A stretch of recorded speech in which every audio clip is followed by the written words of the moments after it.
We're all taught that time is this relentless race, a straight line, right? From a past we can't change to a future we can't predict. But what if that's completely wrong? Today, we are diving into a really mind-bending idea, that time isn't a line at all. What if it's more like a landscape, a place that already exists in its entirety? So let's just jump right in with a huge question. What if everything that will ever happen to you, to me, to the entire universe is already there? Not just possible, but already written into the very fabric of reality.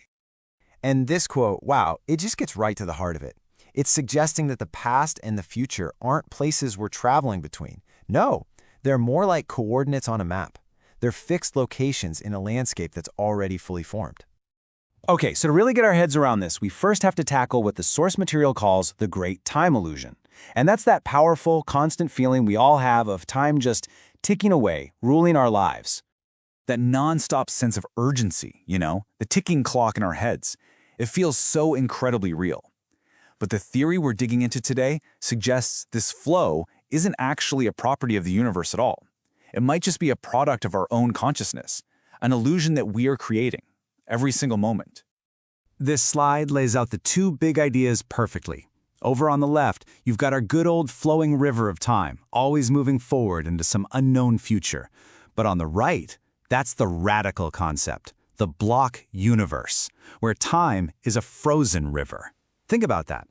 Every moment, your birth, this exact second you're hearing my voice, and your very last day, they all exist at the same time, laid out like frames on a movie reel.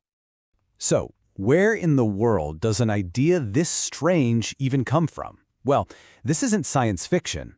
Our first major clue comes from one of the absolute giants of physics, Albert Einstein. Einstein's theory of relativity completely flipped our understanding of reality on its head. He showed us that space and time aren't two separate things. It's less like a stage with a clock running next to it, and more like a single unified fabric, a four-dimensional thing he called space-time. And here's the kicker. If time is just another dimension, like length, width, and height, then just like all of space exists at once, all of time must also exist at once. It's not flowing, it's just there. Which brings us right back to that frozen river. Imagine the entire history and future of the universe as one solid block of ice. Every single event, from the Big Bang to the end of your life, is a fixed point, totally frozen in place. The past, present, and future are just different locations you could point to inside this block. Now that's a pretty chilling thought, right? Because it really seems to mess with our ideas of free will. If it's all there, is everything already decided? But of course, this raises the biggest question of all. If the universe is really just a static block, why does our experience feel so, dynamic?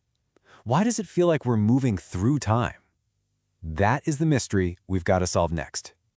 And the answer to that question, our second clue, takes us from the vastness of space-time and throws us into the super strange world of quantum mechanics. It suggests the key isn't in the universe itself, but in the observer, in you. You see, at the tiniest, most fundamental level, reality is basically just a haze of pure possibility. A particle can literally be in multiple places at once, in what's called a superposition, until something, an observer, looks at it.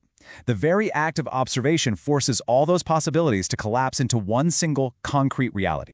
So this model here gives us a way to bring these ideas together. You have space-time, the block universe, which contains all the possible moments, that whole frozen river. Then your consciousness acts like a focal point, like a lens, that moves along this block. And as your awareness focuses on each moment, it collapses the infinite possibilities down into the single, linear story you experience as your life. You're not actually creating the path, you're just experiencing it.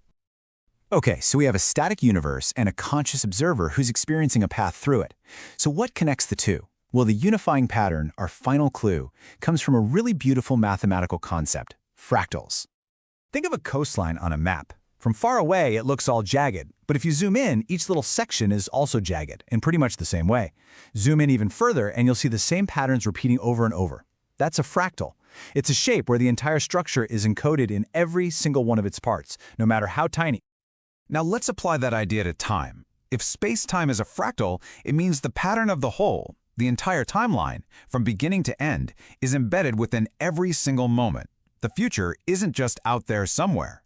Its blueprint is right here, encoded in the now. So let's put it all together, let's recap. Einstein gives us the block universe, the static container for all of time.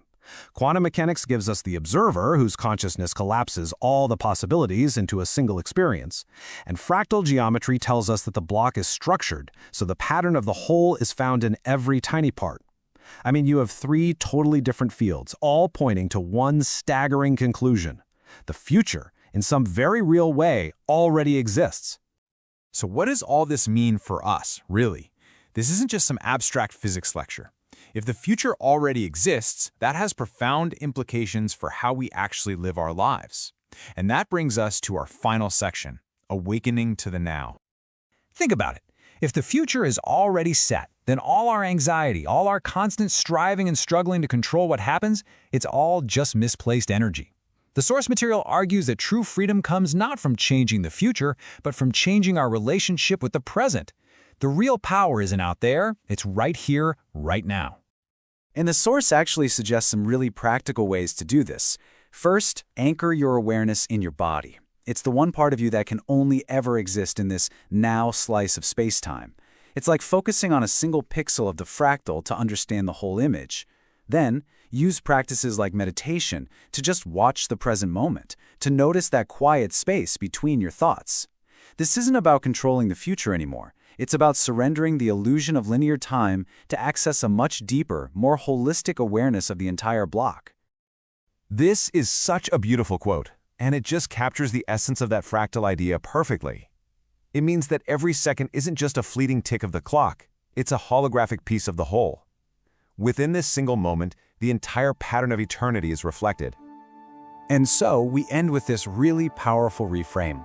The source material suggests that accessing the future isn't about prediction, it's about remembrance.